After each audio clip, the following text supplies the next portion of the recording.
Welcome to the show, everyone. This is Beyond Reason Radio. I'm your host, Michael Yaffee, the voice of reason in a world that is beyond reason. We are on until 10 p.m. tonight here on News Radio 102.5 WFLA, and we have a pretty exciting show for you. A lot to get to, a lot of Trump stuff. You know, Trump's obviously in the news again, obviously. So I said obviously twice. It's like a broadcaster no. But yeah, Trump's in the news a lot today. So we'll go over some good of Trump, some things that he's doing that I really like, and some things that he's doing that I don't like so much. So we'll go over both of those things so I can make everyone equally mad today. So that'll be a lot of fun. We also have to get into General Kelly, who is the chief of staff. Mm-hmm. He had a press conference today and was very good, very entertaining, actually, a little bit. But he was really good. So we'll get into that in the next hour. The beginning of the next hour, I'm going to interview Robert Alt, who works with a free market public policy organization, and he wants to talk about worker voting rights, dealing with public sector unions. You know, the unions and public sector unions is something I've talked about before. And he talks about how they create a lot of problems for their union members. You know, they're usually forced into these unions, but then they don't have rights within those unions, don't really represent their members the way they should.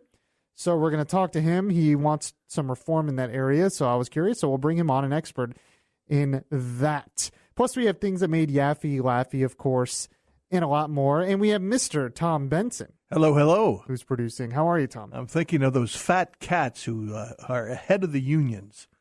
I know. They're in a different paradigm, if you will, than most of the workers. Yeah, exactly right.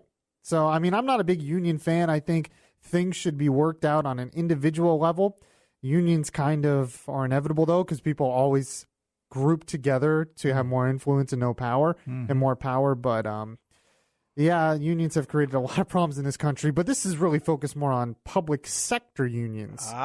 You know, so in the public sector, which can create even more problems, and especially because they're dealing with government. So we'll talk about that.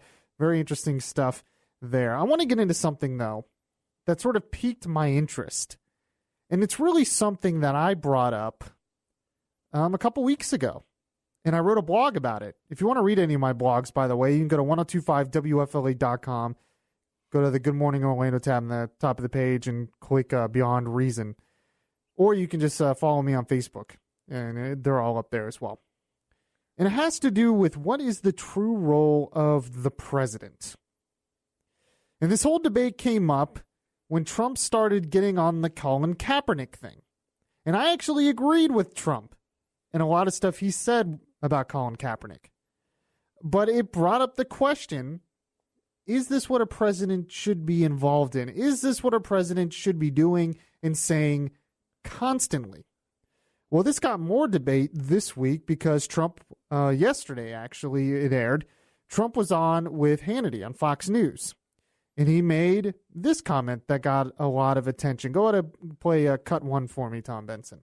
I watched Colin Kaepernick, and I thought it was terrible. And then it got bigger and bigger and started mushrooming. And frankly, the NFL should have suspended him for one game, and he would have never done it again. They could have then suspended him for 2 games, and they could have suspended him if he did it a third time for the season, and you would never have had a problem. So, I mean, he talks about this, and this isn't, this isn't just happening in a vacuum. This isn't like it's the only time he said this. He's been tweeting about it constantly. He's been talking about it constantly. He's been totally getting involved in what the NFL has been doing and what the players have been doing. So, Rush Limbaugh, who has been a huge Trump fan. He plays on this station. If you're listening on WFLA, he plays on this station noon to 3. He's been a huge Trump fan. But he said something in reaction to Trump's comments with Hannity that piqued my interest a little bit. And it kind of surprised me because I thought Rush would have been totally on board with everything Trump's saying. I thought he would have been like the people in the crowd there that were cheering when Trump was saying it. And then, I think most conservatives with a lot of what Trump says are like that. Initially, they're like, yeah, because they just like that he's a fighter and he's fighting and they just love it. But Rush came out on a show yesterday and said something a little different. But I think he's exactly right here. This is what he said. Now, I have to share one more thing with you. There's a part of this story that's starting to make me nervous. And it's this. I am very uncomfortable with the President of the United States being able to dictate the behavior and power, or the behavior of anybody. That's not where this should be coming from. Trump is continually tweeting, and I know what he's doing, and I understand why he's doing it, and his motives are pure, don't misunderstand. But I don't think that it is useful or helpful for any employee anywhere to be forced to do something because the government says they must. That scares the hell out of me. This should come from the league, as it looks like Goodell wants it to. The owners should be demanding this, not the president. The commissioner should be demanding this, not the president. We don't want the president being able to demand anybody that he's unhappy with behave in a way he requires. That's scary to me, even if the president's somebody I happen to like. I agree with Rush 100% here. And in fact, it's something that I've been talking about on this show for a while. And like I said, I wrote a blog about it a couple weeks ago. Our initial reaction with a lot of this stuff is, yes, someone's finally on our side. But we have to, at least for me, I am first and foremost a limited government guy. And like Rush, it makes me uncomfortable.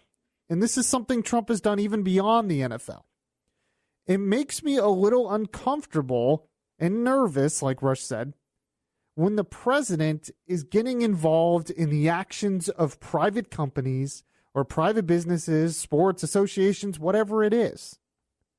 Because what is the role of the president? What is the true role of the president? Is this what the president of the United States should be doing? I remember when President Obama did his farewell speech when he was leaving office. And he did it in front of a fawning crowd, and there was music and the echoing mic. And he went up and he talked about all these things like he was America's dad or something, or America's pastor. He was the moral authority for the United States of America. And I'm thinking, and I'm like, and people loved it. Oh, yes, we're going to miss him so much. And I'm thinking, why do we do this? When the country was founded, the government, the federal government, was supposed to have a very limited role, and the president was supposed to have a very limited role. Our founders were afraid. They didn't want to make the president too powerful because they didn't want to create a situation where a president would have too much power to dictate what private companies are doing or dictate what the press does, which Trump's been getting involved in lately. They're afraid of another king. Exactly right. They saw what the powerful king in Britain and other places in the world did, and they were trying desperately to avoid that. The role of the presidency was one of the most hotly debated things in the Constitutional Convention in 1787. There was a lot of different ideas of what the president should be. Some people even wanted there to be more than one person in that role at a time, instead of just one president, because they were afraid of too much consolidation of power. Now, thank God our first president was George Washington. So George Washington was able to set a really good example of what a president should be at a time when people weren't sure and a president could have gained more power. For instance, the vice president at the time, head of the Senate, John Adams, wanted the president's official title to be Your Excellency or Your Highness or something like that. He proposed that in the Senate. He wanted people to call him that. And luckily, the Congress at the time said, no way, we're not going down that road. We just fought a revolution against that. And the President Washington at the time said, no, you call me Mr. President. And there was a purpose of that. But it seems like today, the president, one man, has so much power. And it's not just in the government, but it's just everywhere. We look at him as sort of the moral authority of the country. He was never meant to be that. He is the head of one branch of the federal government. Not all of the government, which a lot of people probably in this country don't know. He's just the head of one of the co-equal branches. You look at what the Constitution says, Section 2, Article 2, Section 2 and 3. It tells about the powers. He's the commander-in-chief. He can make treaties. Most of it's foreign policy stuff. They thought that's why they wanted the president, to be able to lead the army and to be able to lead foreign policy. But it's also, to head the executive branch. That's it. He's not America's pastor, America's CEO, America's anchors man, America's doctor, America's builder, father, savior, whatever. The president was never supposed to be that. But this is what we do now. And we did it with Obama. And this has been going way before Trump. We did it with Obama. Obama, hope and change. Remember? The slogan's hope. Mm-hmm. Why would you put your hope? This is a free country, a government of, by, and for the people, where the government has a limited role and it's mostly run by free individuals. Why would a country of free individuals in a society want to put all of their hope in the president? We shouldn't have to put all of our hope in the president. We shouldn't want to put all of our hope in the president. In fact, we actually should be more involved in our local officials, because those are the ones who are supposed to have more direct power to us. That was the point. It doesn't mean the president shouldn't be honored. Doesn't mean the president shouldn't have some influence and power. But it seems like every day, this is what we do now. What does the president think about this? He is the leader of the country. He runs the country, what a lot of people say. No, he was never meant to do those things. So, and I don't think Trump's actually going to get involved more on, he's just saying this stuff. I'm not saying he's going to dictate to the NFL what to do or dictate these other things. So when he's talking about the media, I think those are just threats. I don't think he's actually going to do any of those involvements. But we shouldn't really care. The president should not be talking about what the NFL should be doing. He should be talking about heading one branch of the federal government. But our country has sort of treated the president of the United States more than he was supposed to be. And I agree with Rush. I think he makes an excellent point. It sets a bad precedent, I think, is what Rush is saying, because we're not going to always have a Republican president. A Democrat could get in there. And could you imagine if Obama was saying some of this stuff about Tim Tebow and what he was doing on the field? Or if Obama was saying, what people should do on their private businesses? People would say, that's not your job. That's not your role as the president. Yet we have Trump doing it, and just because he's saying things we like, we're like, yeah. No, it's time for him to focus on heading the executive branch. And Rush made the point, it should have been the league that brought this stuff into existence with the NFL, not the president. But maybe I'm just too much of a limited government guy. What do you guys think? 407-916-5400. Text to 23680. Standard message and data rates apply. I'm gonna play a voice of reason on this. Actually, a former NFL player was on a radio show recently, and he was talking about his whole problem with the national anthem debate that's been going on. And I'm going to actually... So I criticized Trump a little bit and what he was doing. But in the next half hour, I'm going to praise what Trump is doing, because this executive order dealing with healthcare, I think, is great. I think it's wonderful. It's something that should have been done a long time ago. It's something that I've been wanting for a long time. So I'll talk about the good of it, and I'll talk about some of the criticism he's getting for it. We'll play audio as well. This is Beyond Reason Radio. I'm your host, Michael Yaffee. We'll be right back. If you miss any of the show, you can download the Beyond Reason podcast on iTunes.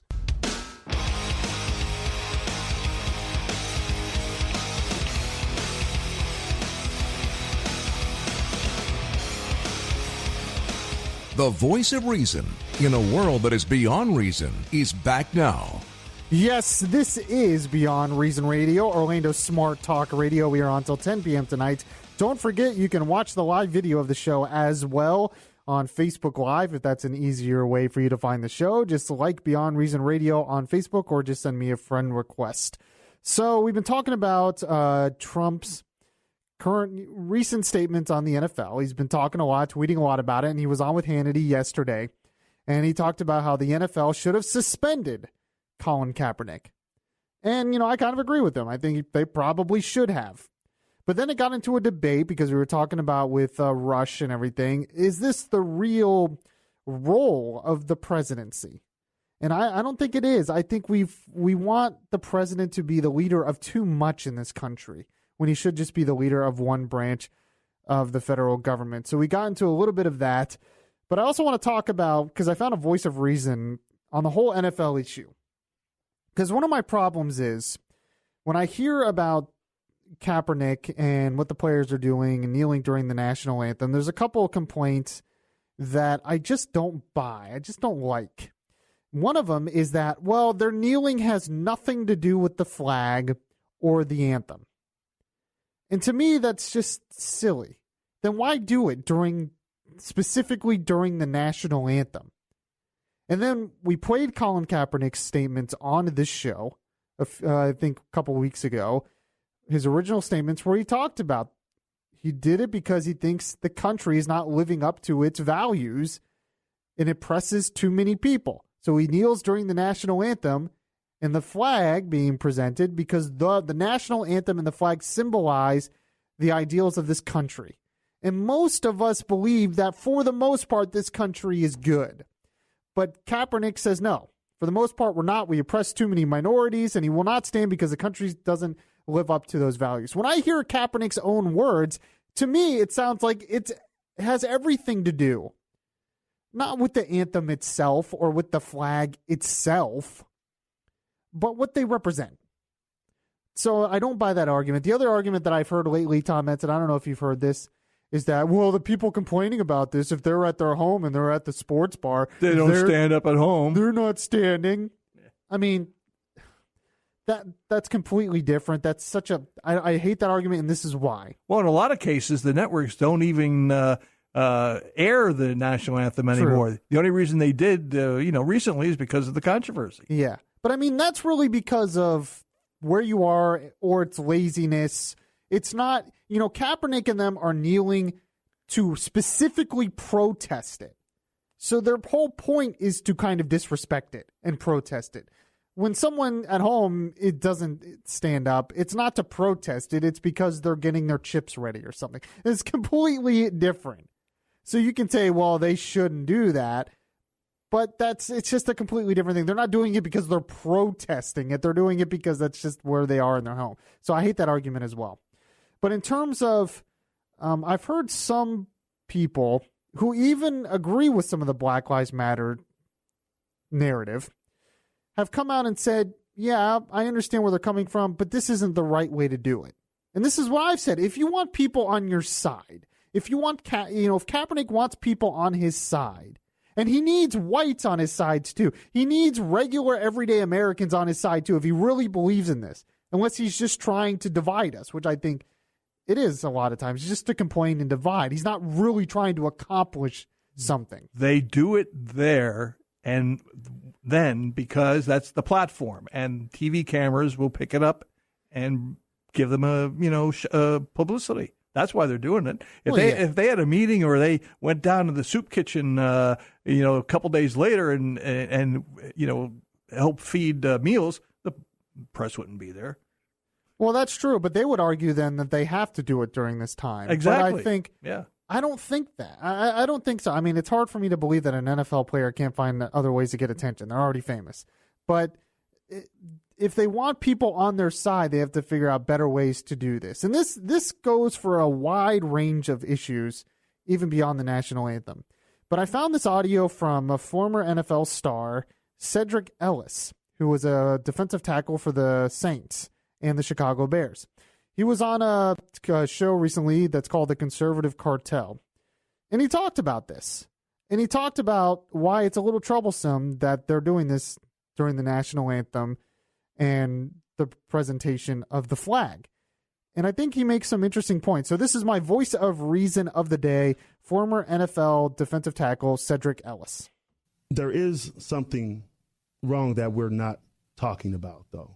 And I think that these gentlemen are taking the only platform that they think anybody will take notice to or pay attention to shed light on that. Now, do I think that the anthem or that time period is the right place to do that? That's my opinion, whether I think yes or no. But the way you have that dialogue, I think, is the problem, right?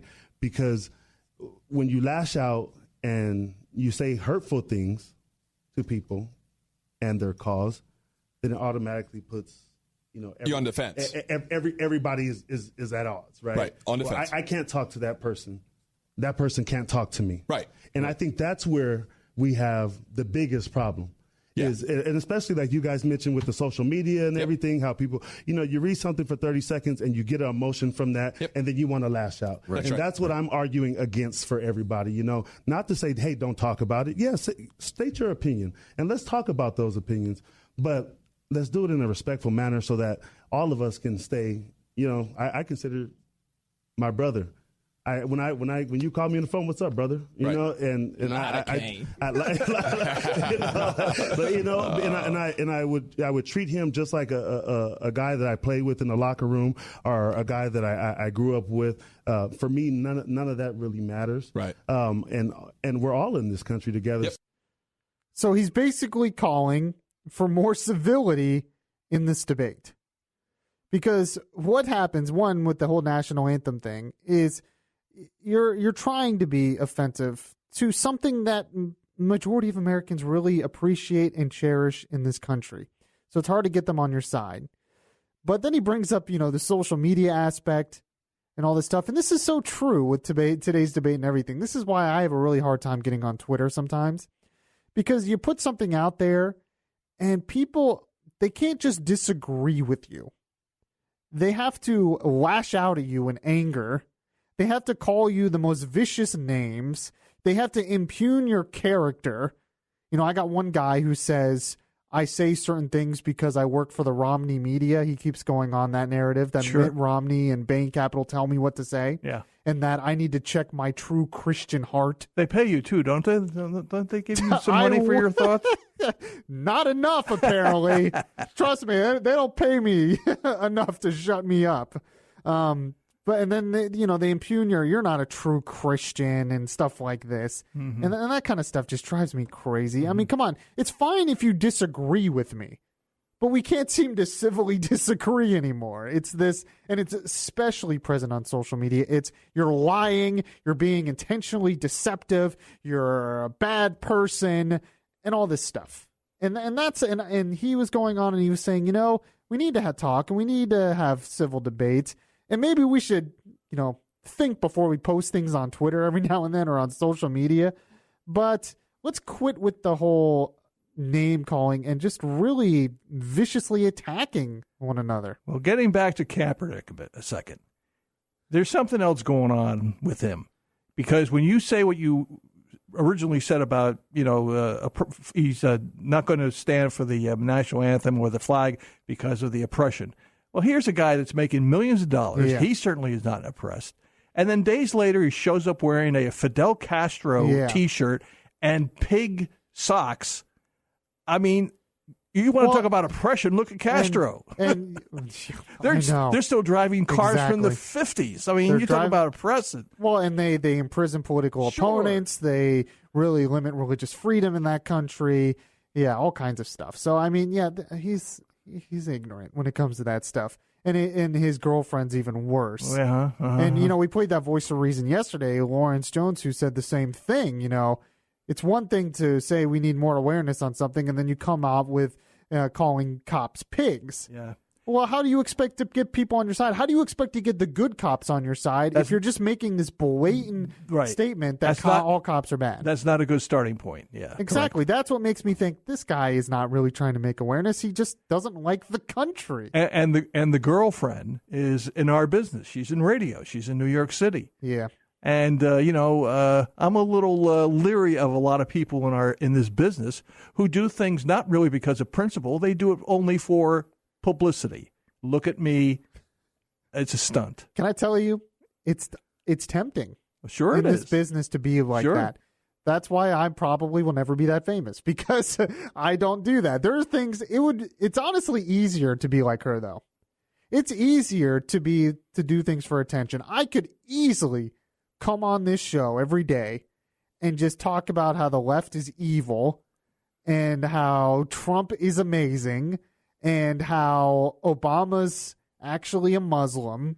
And I could do all of those things, create so much controversy, say the most controversial things and get all this attention and make lots of money, apparently. It would be easier, but then you have to sleep at night.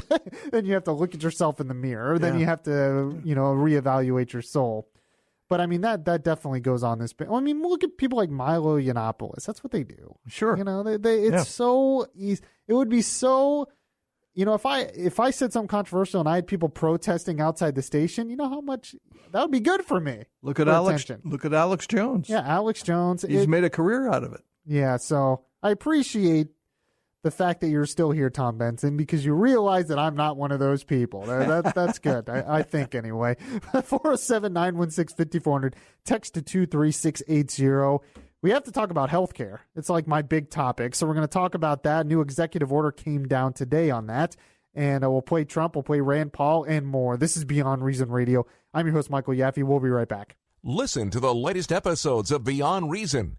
Download the podcast at Spreaker.com.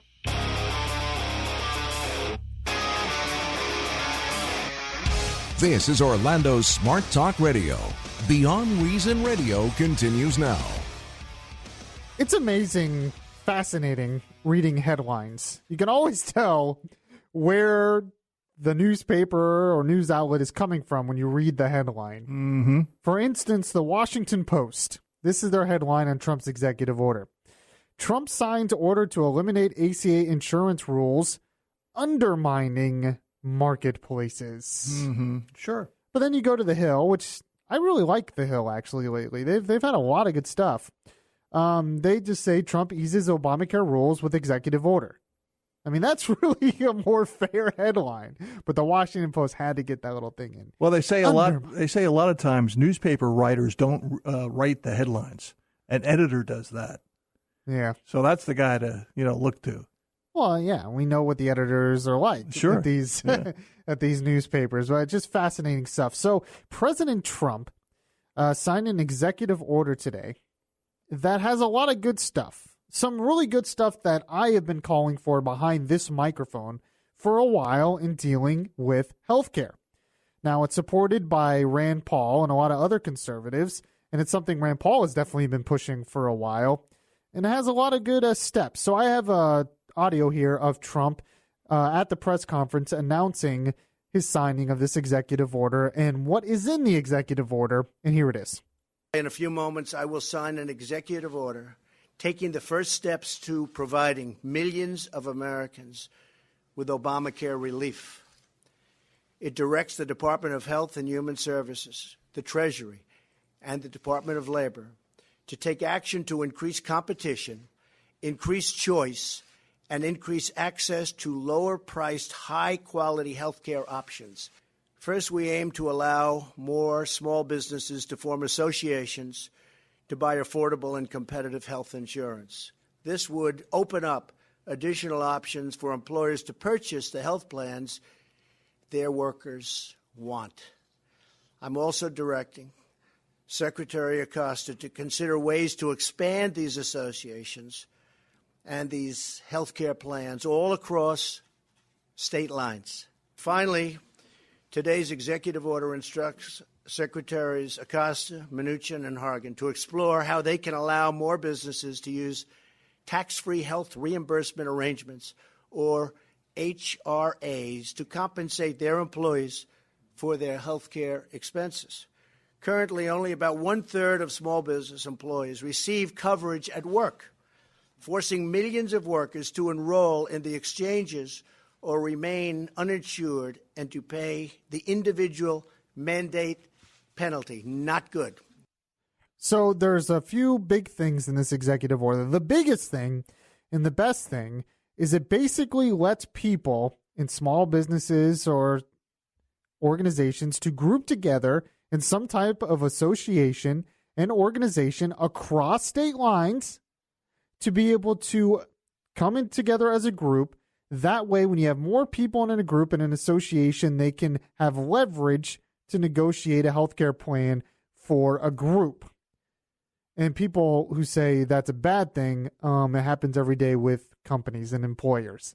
That's exactly what happens when you work for a company. When you work for an employer, that's what they do. That's why it works. That's why the employer-based insurance works for the most part, because you have enough people in the insurance pool that you can allow sick people into it as well as the healthy people into it and negotiate prices better. Where on the individual side, it's much harder to do that. That's why prices go up. You have to have enough people in the pool for it to work. The other thing that this does that he didn't say in the audio there, but it also allows people to, it extends the ability to have in-between insurance. So if you, let me see this. So usually if you're like in between jobs or whatever, you can have some kind of low-priced insurance. It basically extends that. And it also has tax advantage accounts known as health reimbursement accounts. It allows employers, kind of expands that as well. But the biggest part of it is the idea of being able to compete across state lines in these associations, which they need to expand this more. And you can't do too much because this is an executive order. It's not the law. But to be able to group together in an association so you have more people in the pool so they can negotiate prices is much better for people than going to these individual markets. The individual markets are what the problem is. It's like here from the Hill. It says this: experts warned that the order could undermine the stability of Obamacare markets by opening up skimpier, cheaper plans that would divert healthy people away from Obamacare plans. Well, the problem is that's already happening. The problem with the Obamacare marketplaces is they can't get enough healthy people to sign up for them because they're too expensive. That's why you have the death spiral. So the idea that this is going to undermine that, that's already been undermined.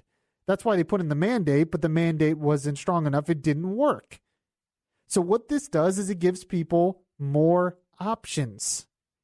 What's wrong with more options? People should have more options. Associations should have more options. I mean, I know the Democrats don't want that. The Democrats want the opposite of that. They want less options because they want a top-down government-controlled system.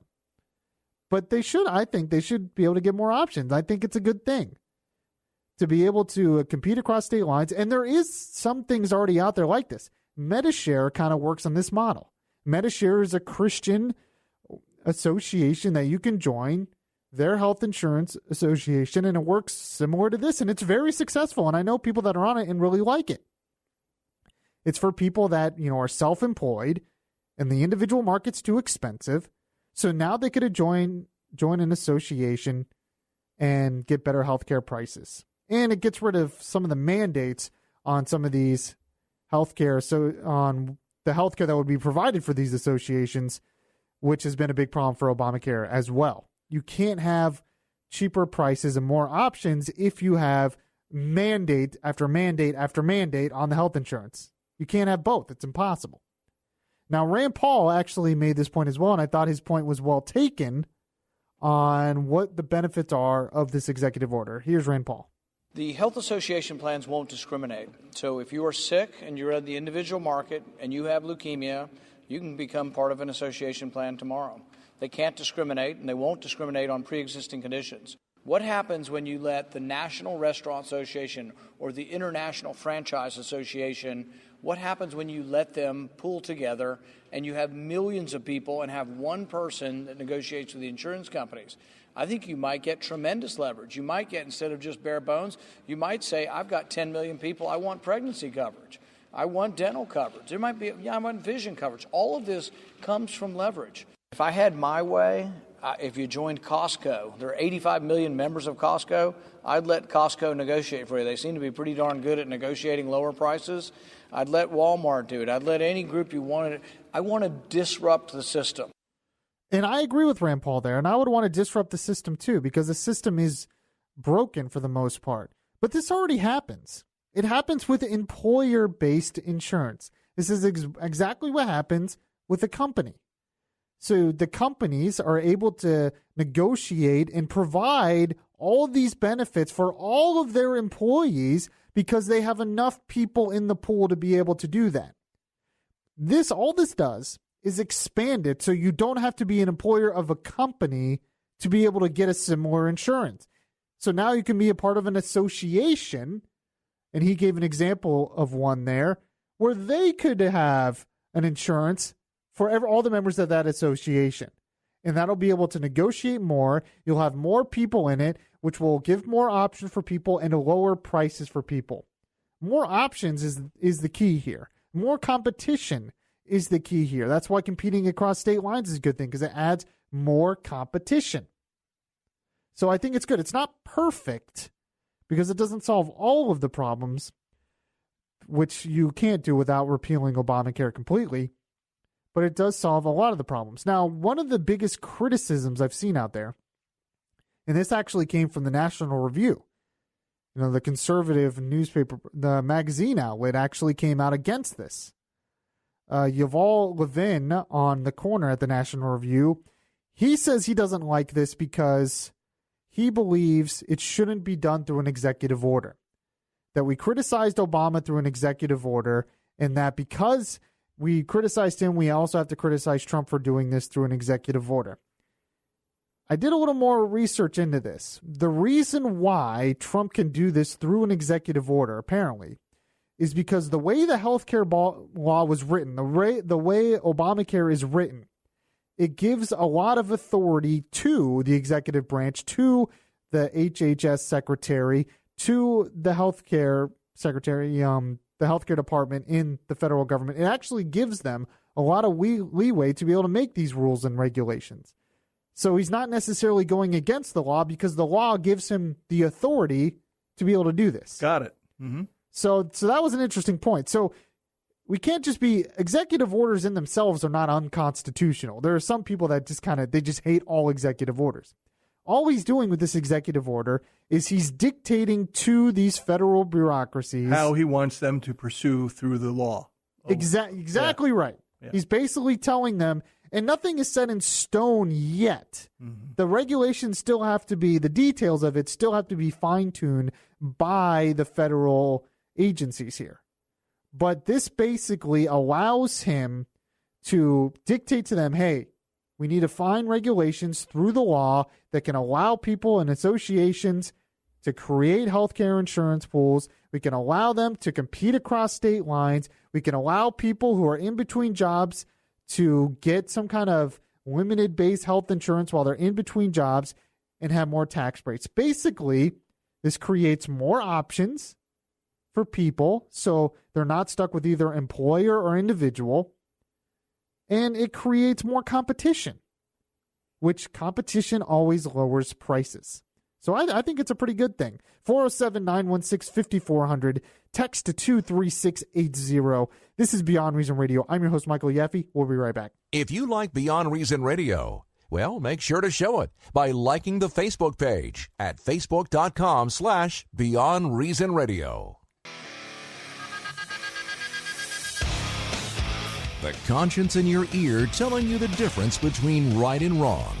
Yaffee is back on the air. Yes, welcome back to the show, everyone. This is your voice of reason here. We've been talking about healthcare, and Trump put forward an executive order that basically allows people to create associations across state lines without all the Obamacare mandates so they can have more options and eventually lower prices for more people so they're not stuck in the individual Obamacare markets, which are losing a lot of coverage. A lot of the insurers are pulling out of the marketplaces because it didn't work, and which was obviously predicted by people like me.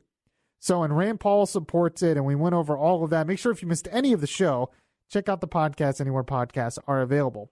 So on this whole healthcare issue, I found an interesting piece from Michelle Malkin. This is what she writes. And so she's not happy about healthcare right now because it affects her personally, obviously. This is what she said. She said, Obama lied. My fourth health plan died. She says, cue the funeral bagpipes. My fourth health insurance plan is dead. She says, 2 weeks ago, my husband and I received yet another cancellation notice for our private individual health insurance coverage. It's our fourth Obamacare-induced obituary in 4 years. Our first death notice from Anthem Blue Cross and Blue Shield arrived in the fall of 2013. The insurer informed us that because of the changes from healthcare reform, Obamacare, our plan no longer met the federal government's requirements. Isn't that very interesting? So they had health insurance. Their family had health insurance in the individual market that they liked, and then Obamacare passes and they lose it immediately. And the insurance says it's because of Obamacare. Very interesting. I had individual insurance at one point, believe it or not. I recall two statements. Yes. If you like your doctor, you can keep your doctor. If you like your plan, you can keep your plan. Well, that did not happen. Oh, okay. Believe it or not, I had individual insurance at one point. Before I was hired full-time here, I had it through Blue Cross Blue Shield. Mm-hmm.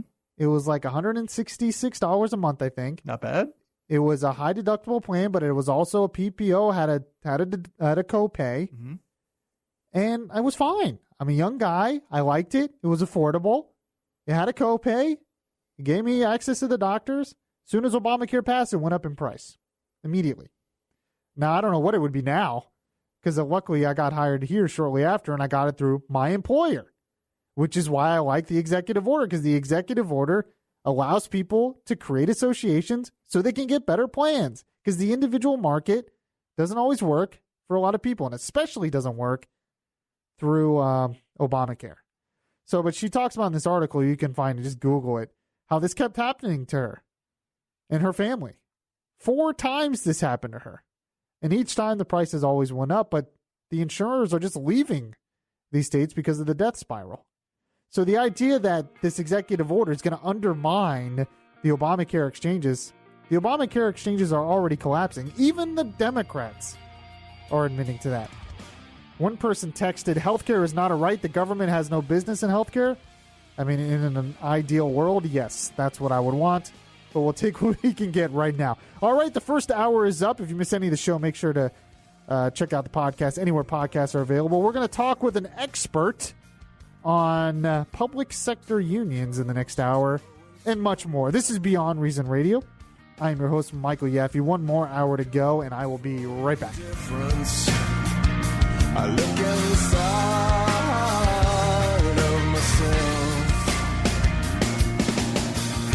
Will I find some kind of conviction?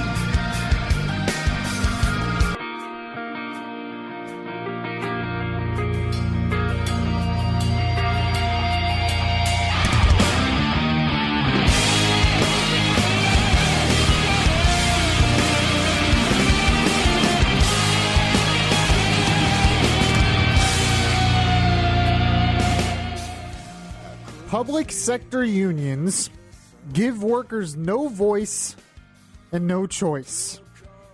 That is what my guest for this hour is contending. I'm going to be speaking with Robert Alt, who is the president and CEO of the Buckeye Institute, which is a free market public policy organization. He contends that public sector unions often fail to serve their members, depriving them of a real voice and choice, especially since many workers have never had the chance to vote for union leadership. We're going to get to that in a sec. This is Beyond Reason Radio. I am your host, Michael Yaffee, the voice of reason in a world that is beyond reason, right here on News Radio 102.5 WFLA. We are on until 10 p.m. tonight. If you have any comments on anything we're going to talk about, you can call 407-916-5400 or text to 23680. Standard message and data rates apply. We also have Mr. Tom Benson producing as well. So let's talk to our guest here, because I was pitched this and it kind of fascinated me. Unions have always kind of fascinated me and their effects on the economy. But this is specifically focused on public sector unions. And let's bring him on. Robert Alt. How are you, Robert? I'm doing well. Thanks so much for having me on tonight. Yeah, no problem. So, it seems that you are looking for reform in worker voting rights. What are you exactly pushing for? Well, as you suggested, far too many public sector workers, and to take a step back, these are employees who work for for state and local governments. These are your teachers. These are people who work for agencies. They've never had the opportunity to vote for the union that's representing them. In fact, if you take a look across the country, 94% of unionized workers have never had the opportunity to vote for the union that's representing them. It's been handed down to them. It was voted in many cases, decades ago, in a once-and-done election where they never have to stand for re-election, no matter whether they're providing good service, bad service, or no service at all. And I think most people, when they hear that, when I heard that originally, was somewhat shocked and thought that sounds fundamentally unfair, that you would not have the opportunity to actually be able to vote for your union. And in fact, it's something, if you look at surveys of union households, it's something that is overwhelmingly popular, as you would expect, because this is really about giving them the opportunity to have a voice with regard to the union, and it gives them a genuine choice with regard to what union is representing them, if they want a union or if they want no union at all.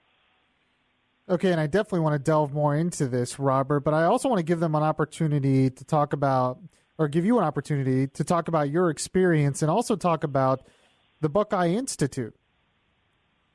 Absolutely. So the Buckeye Institute, we're a free market public policy think tank. What we do is we try and promote policies that promote individual liberty and unleash human flourishing.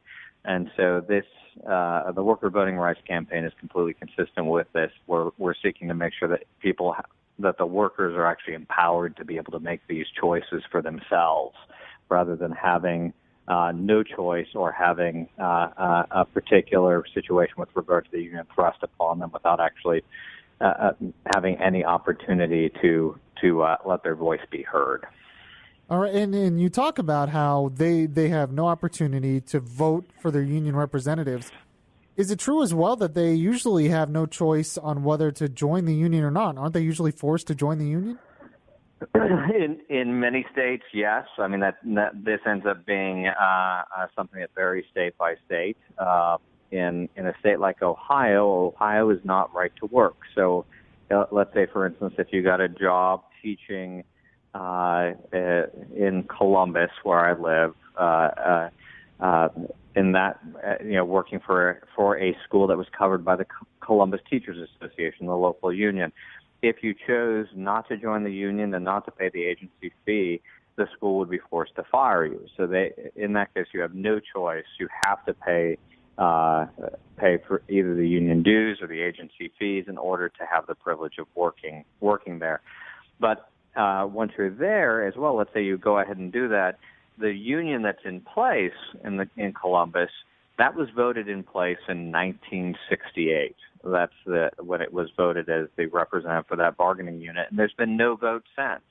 But if you walk into the average classroom in Columbus, the teachers who are standing in front of the elementary school classes, many of them, they weren't even born in 1968. They don't remember the Nixon administration, and so it's not merely that they haven't been working that long; they haven't been living that long. This is a union that's been handed down to them, and they've really had no opportunity to have a say with regard to that union. So let me get this straight.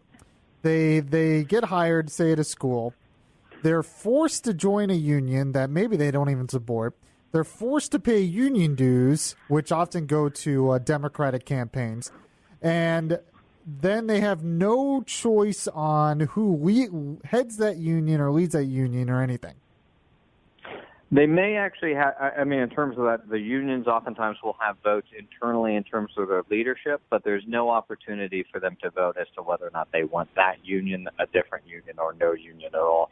And depending upon how the unions organize their elections, the opportunity to vote for, sort of leadership of your choice may be somewhat limited. Often, I think in some situations a slate of candidates is determined by other internal processes that may not give the workers that much say with regard to it.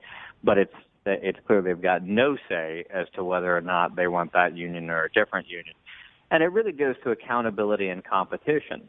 When you look at this, in a number of these situations, there's more than one union that might be able to represent that particular school, for instance.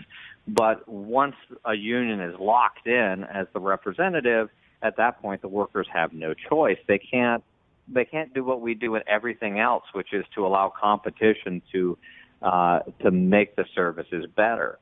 And so I think this really goes to when you were talking about, for instance, unions using funds for political purposes that the members may not agree with. Yeah. That really goes to accountability. And quite frankly, right now, again, if you don't have the opportunity to say, you know what, I'm not happy with how you're spending the money in an have an actual election where the workers could voice that, it's very difficult to keep the unions accountable. And because of that, if you take a look, we've done polling in Ohio, 85% of union households think that actually allowing for regular periodic elections of the unions would create greater accountability, which just makes common sense.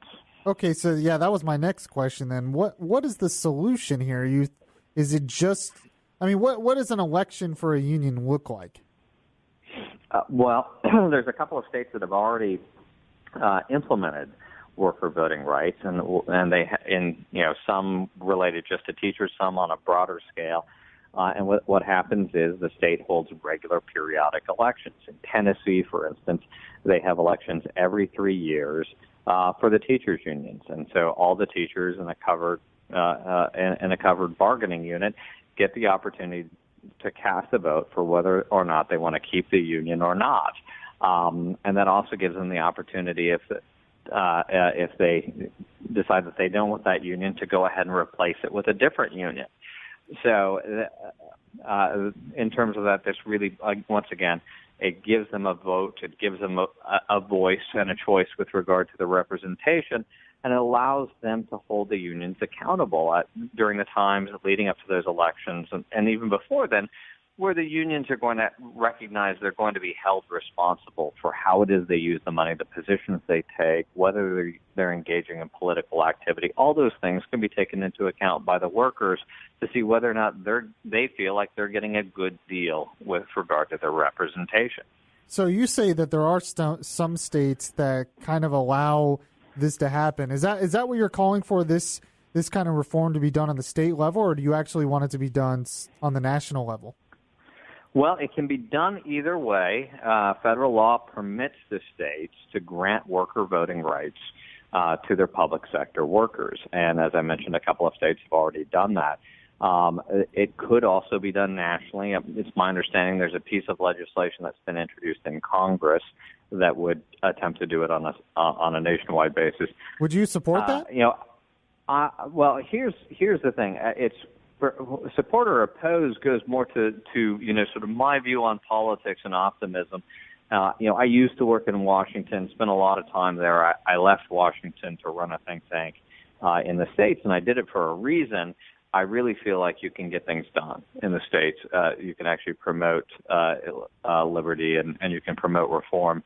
I have a lot more faith in the States being able to do it. And I also think it's consistent with, sort of our theory of Republican government and federalism, whereby we have these laboratories of democracy, and the states can go ahead and experiment with these sorts of reforms in a way that actually ends up being healthier sometimes than the national government doing a one-size-fits-all scenario. I think that this really goes to a fundamental liberty issue. So in terms of that, I think it would be good if it spread nationwide. But I've got a lot more faith in the states being able to get it done. Do you happen to know which states allow for it? We're in Florida here. Does Florida allow this at all? I mean, we're a right-to-work state, but this is public sector union, so that's a little different. Yeah, no, at this point, Tennessee and Wisconsin are the two states that have it in some form. Even if you're in a right-to-work state, though, I think it still ends up being valuable because, once again, let's say, for instance, that you're in a bargaining unit, you choose to be a member of the union, you still don't really have any choice as to what that union is. And this, once again, worker voting rights would give you a choice with regard to that. By having a regular election, you could choose whether or not you're happy with that union. It would allow for competition among unions, and it would also allow people in that bargaining unit to decide whether or not they think that union representation in general is still serving a purpose there, or whether they want to go it without a union. So even in right-to-work states, I think worker voting rights serves a purpose.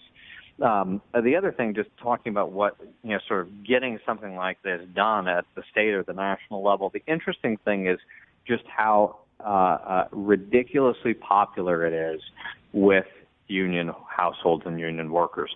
Across the country, there's been a lot of polling done. It tends to score north of 80% in union households. Here in Ohio, union households support having regular periodic elections for your union by 90%. I've been doing public policy for a long time. It's rare that you ever see anything score 90%. But again, this one, it's kind of a no-brainer. This is about actually empowering the workers, and they get it, and they want to actually have that voice.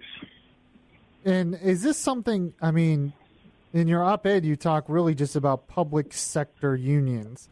But is this something that also happens in the private sector? At least with regard to the current situation in the law, that it couldn't happen in the private sector, at least by the states.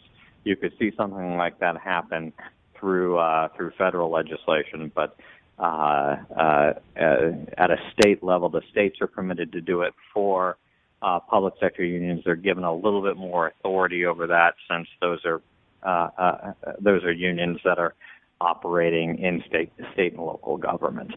But it's also worth noting, I mean, there's something special about sort of the public sector unions as well, because you end up having, you have to remember, there's a number of rights that really adhere to you and apply to you as against the government. A lot of the rights that we particularly cherish, the First Amendment rights, those aren't necessarily rights that apply between you and a private, or they aren't rights that apply between you and a private company, but they do apply between you and the government. And so if you're working for the government, you end up having there are claims that you can raise that you couldn't raise against a private employer.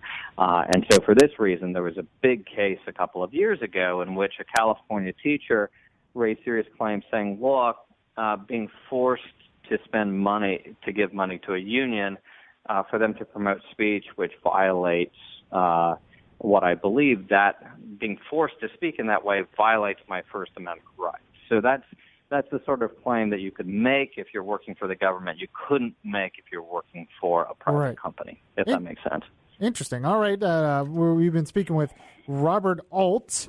He wants reform with unions, basically wants to give them more choices on what they do. He's with the Buckeye Institute, which is a free market public policy organization. And any last words, Robert?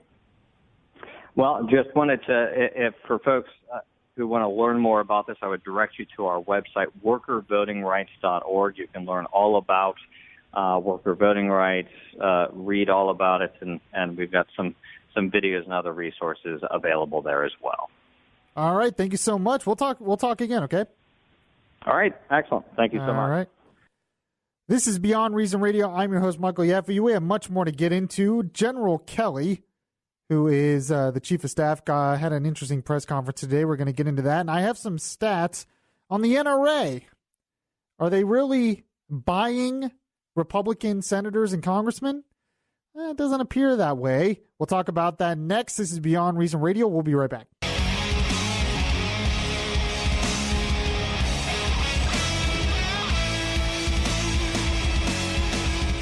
place where we talk faith, culture, and politics. Beyond Reason Radio continues. Yes, welcome back to the show, everyone. We have gone into a lot of different information in the show today. This is Orlando Smart Talk Radio. In the first hour, we talked about Trump's comments on Kaepernick, talked about Trump's executive order on health care.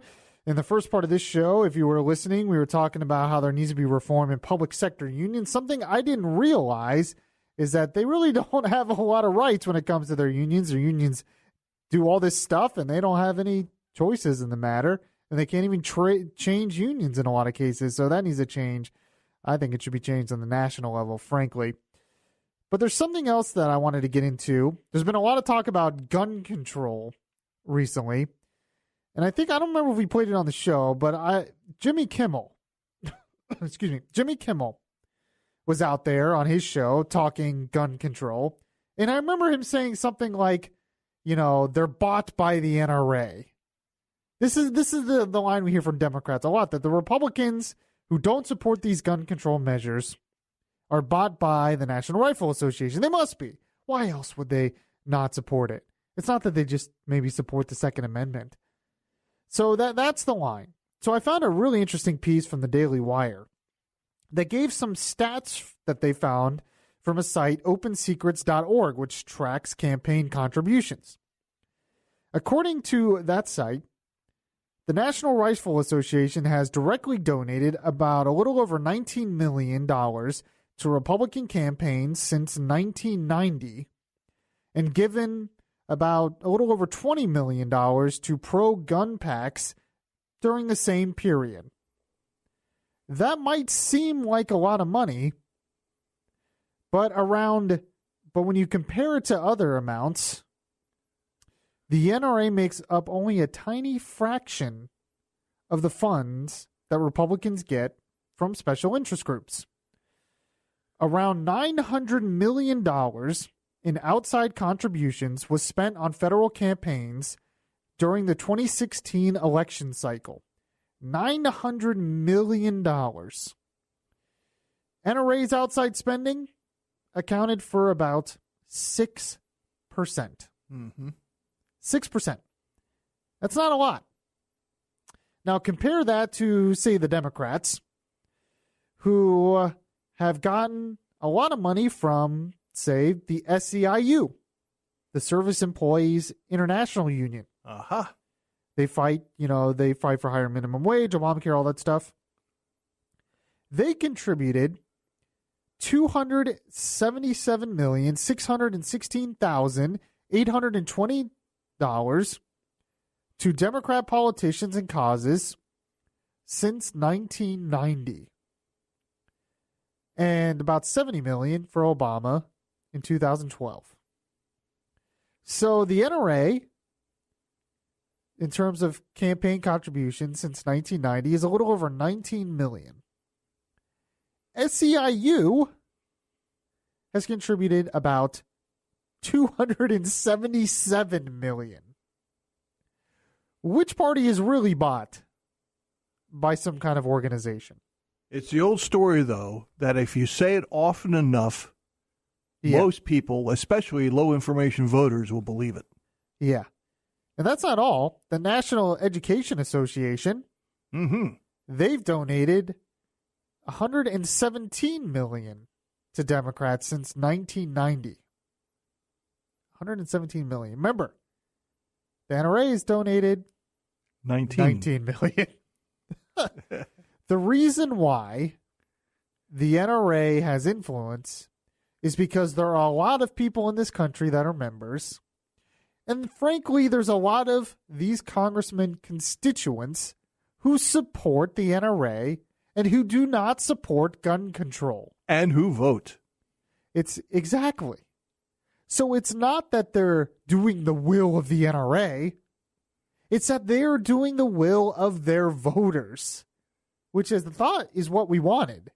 That's usually what these liberals say on other issues. But when it comes to gun control, not so much. So I thought I'd give you some interesting perspective on that whole issue. I mean, I've talked about the gun control debate the big picture is, you read Federalist number 56, which I read on the morning show. The reason why we need the Second Amendment and guns is a one last check against government tyranny. And they use the example of Britain. So Britain was, had tyranny on the colonies. We wanted freedom. They knew it was not possible unless our citizens had the ability to bear arms. Because they did, they were able to fight back against the British. They knew that that was always a possibility in the future, and the only way it could be a possibility is if we have the right to bear arms. And that's not just handguns, that's rifles and everything as well, because you would need the guns to be effective. That was the whole purpose of the Second Amendment. Not what Bill Maher said. Did you hear what Bill Maher said last week? Yeah. He said the main purpose of the Second Amendment was to protect against slaves, to prevent slave revolts. Mm-hmm. That is ridiculous. As I said, if you read Federalist 46 by James Madison, or you read the Federalist from Alexander Hamilton talking about it, or you read the words of the founders, or if you look at the state constitutions, even in the North at the time, they all supported the Second Amendment, and they did not talk about it being for the reason of protecting against slave revolts. Well, the other thing you hear often lately is also that the weapons, people should not be allowed to own weapons of war. Well, the Second Amendment was drawn up when muskets were the weapons of war. Well, and that's actually a really good point. They actually believed that individuals should own weapons of war. Mm-hmm. Now, the funny fact is we can't own weapons of war. Right. Weapons of war are like MC60s or MC60s, right? What did you were in the them? M16s. M16s and M60s, I think they were the new ones or whatever. The M1 was the weapon used mostly in World War II. Right. And then in Vietnam, it was the M16. Yeah, you can't get those weapons now. You can't get an AK-47 now. You can't unless you have some kind of special license because you have an antique weapon or something. You can't buy automatic weapons now. Well, the other thing you hear often lately is that the Founding Fathers could not foresee the type of weapons we would have now. Well, that can also be applied to the First Amendment. I know. Well, that's the argument. That's the freedom of speech. They could not foresee TV. So, in other words, TV shouldn't have freedom of speech. That's always the argument the left uses. Oh, it's just an old, dusty document. That doesn't apply to us today. We got to get rid of it. We need a living document. Yeah, well, living document. It doesn't apply to us. And, of course, what they want would take away our rights. Sure. But the whole point, when you look at the whole point of this, you have to look at the big picture. I'm a big picture guy. If you look on the surface level, it sounds good to limit the amount of guns because we don't want people being shot. So we we have to limit the amount of guns. But you look at the big picture, and especially the big picture of history, you have to understand that an armed populace is a great protection against tyranny. And I know some people say it's crazy, it can never happen here. That's what they said in Germany. It wasn't that long ago that it happened there. And one of the first things the Nazis did was take away guns. The other thing you hear often lately is a call and cry for sensible gun laws. The problem becomes who determines what's sensible. Well, yeah, but we already have. Not only that, I agree, we already have it. But we already have so many gun laws. Yeah. There was a reporter who tried to show how easy it was to buy a rifle, and he found out it was really difficult. I have to find that story. Yeah. There was a story out there I saw that he was trying to prove how easy it was, and he found out it's actually incredibly difficult. Well, another one you hear is about the gun show loophole. What loophole? Tell me what you're talking about. If you buy a weapon at a gun show, it still has to go through proper documentation by the seller. The only loophole is basically private selling because you want to be able to give your family member a gun without having to put them through a background check or something. There was once upon a time, as recently as the 60s, that you could sell weapons through like classified newspaper ads. Yeah. Well, you can't do that anymore. Yeah, of course. Yeah. So this idea, I mean, They already banned automatic weapons. Looks like they're going to ban bump stocks. We already have federal background checks, and it's not as simple. It's never going to be enough, basically, for them. It's never going to be enough. Until they confiscate guns, it's not going to be enough. Nancy Pelosi said she hopes this is a slippery slope. Those were her words. It's never going to be enough. Trust me. And if you want to start confiscating guns, you're going to start a civil war in this country. And it's not going to go well. At least our side has all the guns. So if there was a civil war, at least our side would have all the guns. 407-916-5400. Text to 23680. This is Beyond Reason Radio. I'm your host, Michael Yaffee. We'll be right back. It would be beyond reason not to listen to Yaffee on your TuneIn Radio app. Download the app today and search Beyond Reason Radio.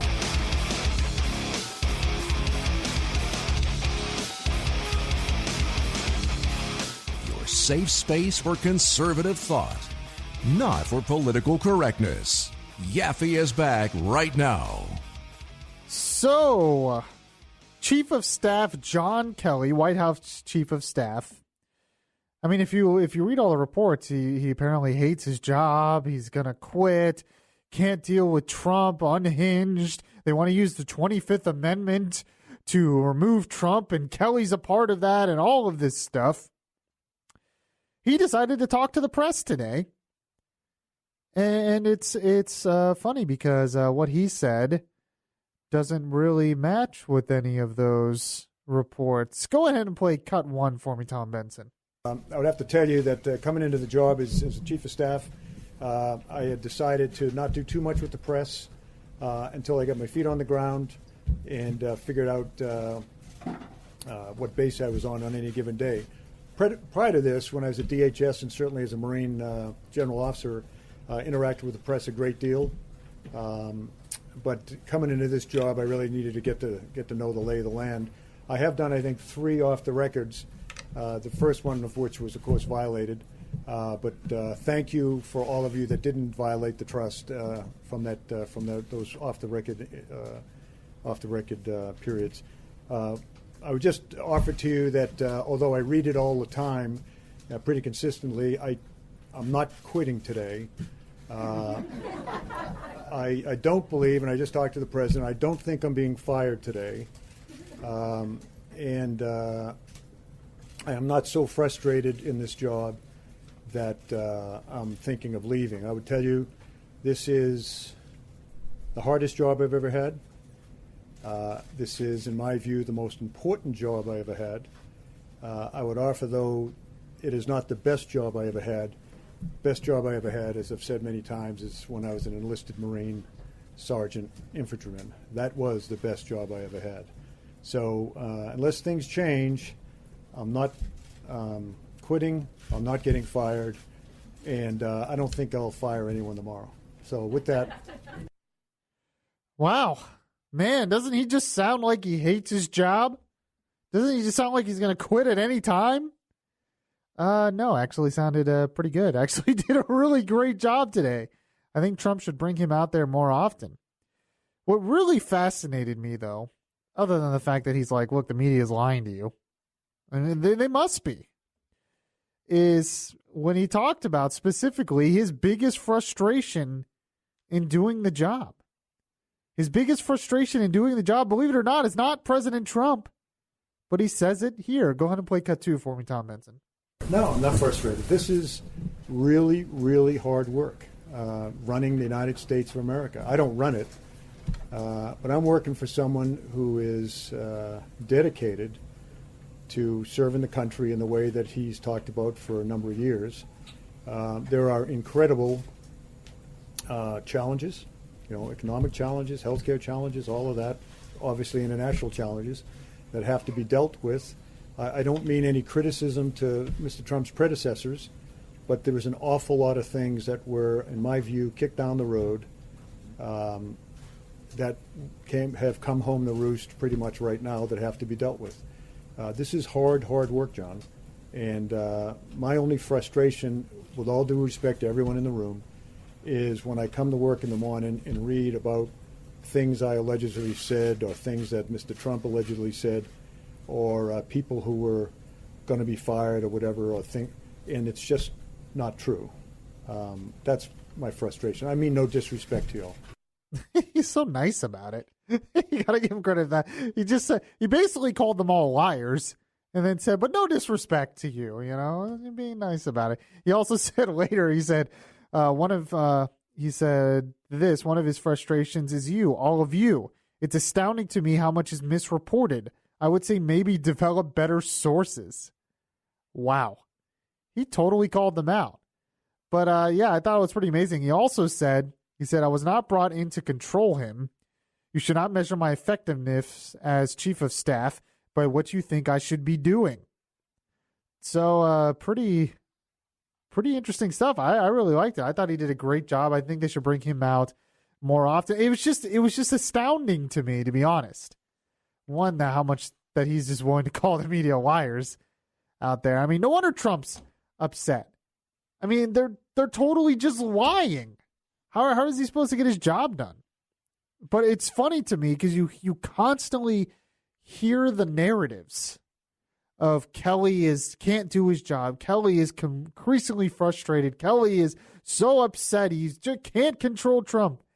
And then he goes out there and he's calm and he's smiling and he's making jokes and he's saying, look, everything's fine and you're all lying.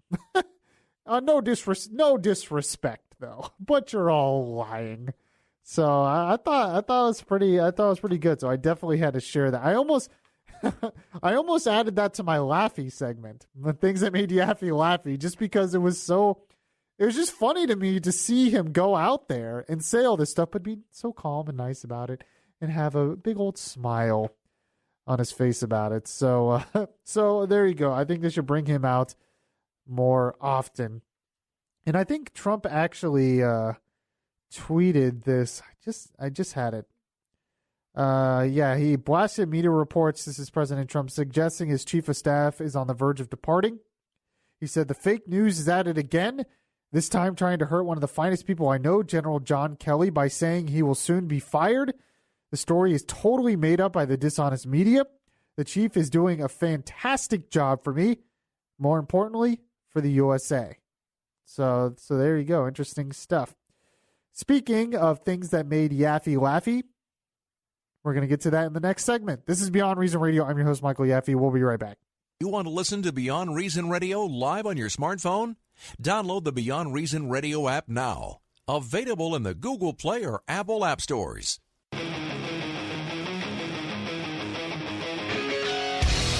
Your voice of truth in a world of fake news.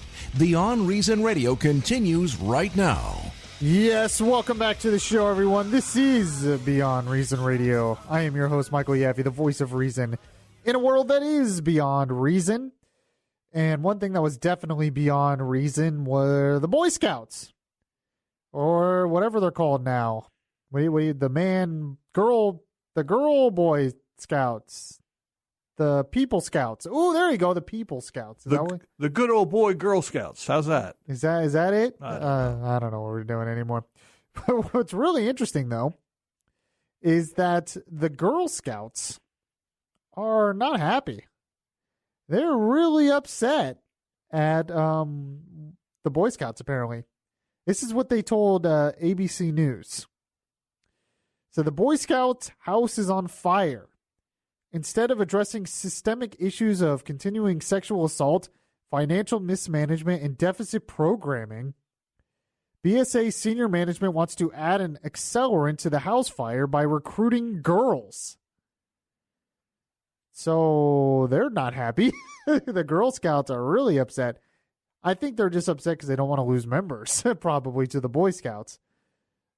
But, when it's funny. I think that was just a fancy way of saying girls rule and boys drool. I think that's what the Girl Scouts are going with that. Well, it certainly is true when you get older. That's a good point. So on that note, I have some things here that made Yaffee laughy.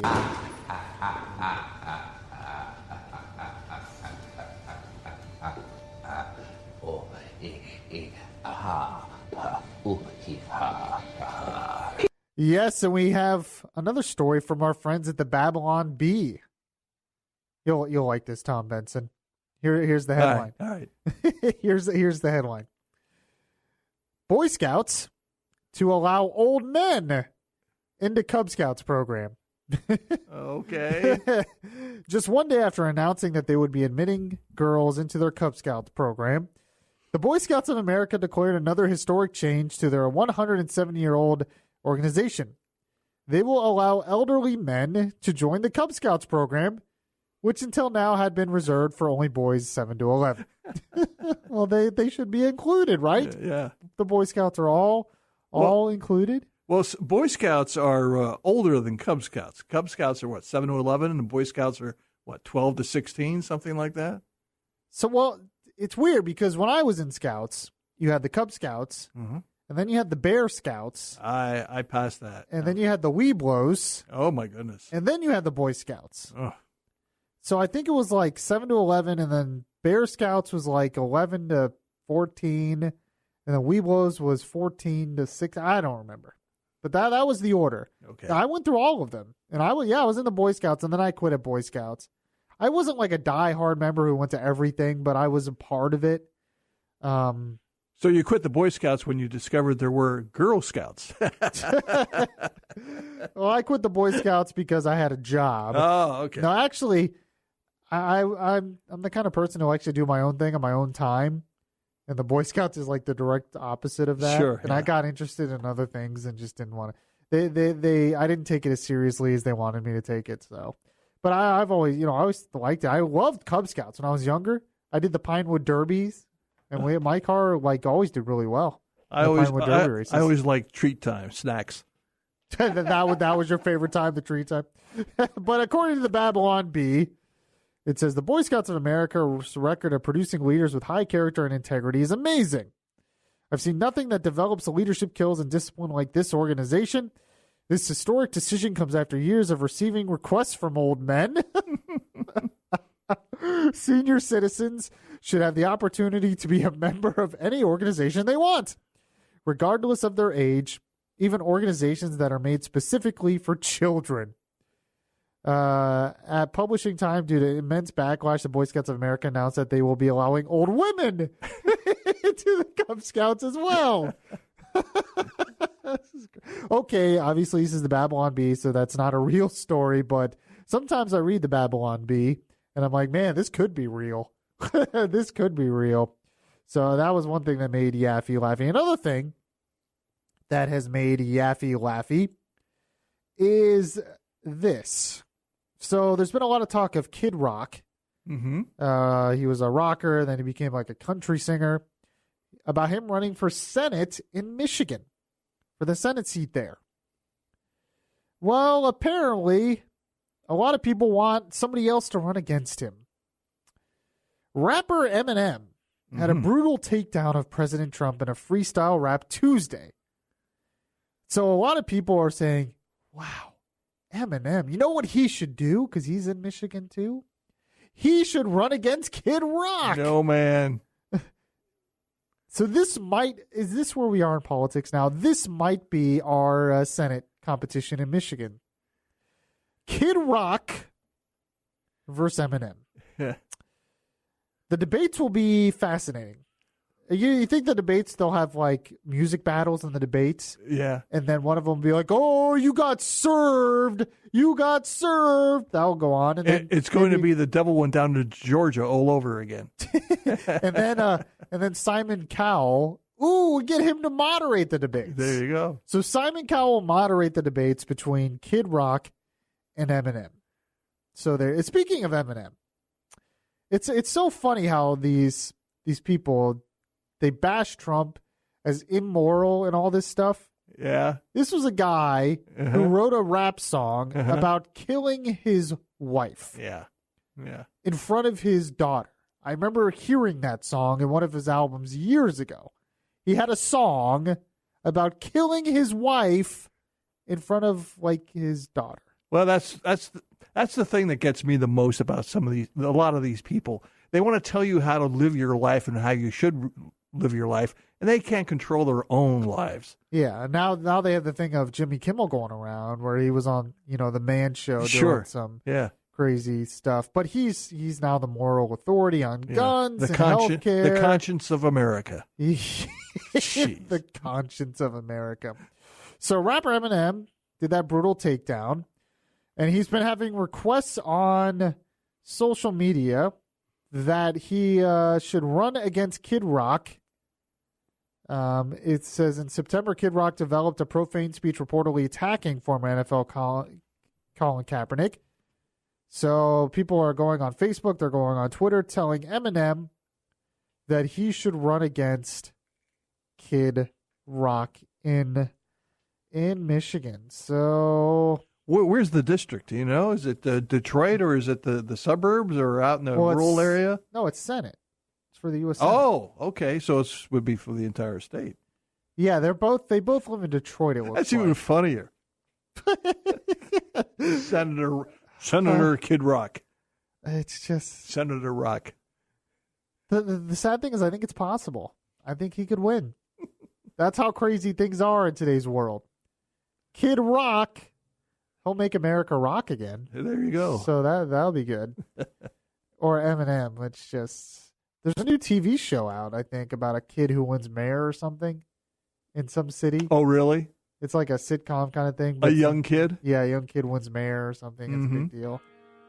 So, there you go. I don't know if I should laugh or cry at some of this stuff. This has been Beyond Reason Radio. I appreciate you all joining me tonight. If you missed any of the show, make sure to catch the podcast anywhere that podcasts are available. iHeartRadio, iTunes, the Beyond Reason Radio app. Go to BeyondReasonRadio.com or Facebook Live. Follow me on Twitter at BeyondReasonR. And, well, I hope you all have a good weekend, and I'll catch you next time. To a conscience knowing so well that nothing comes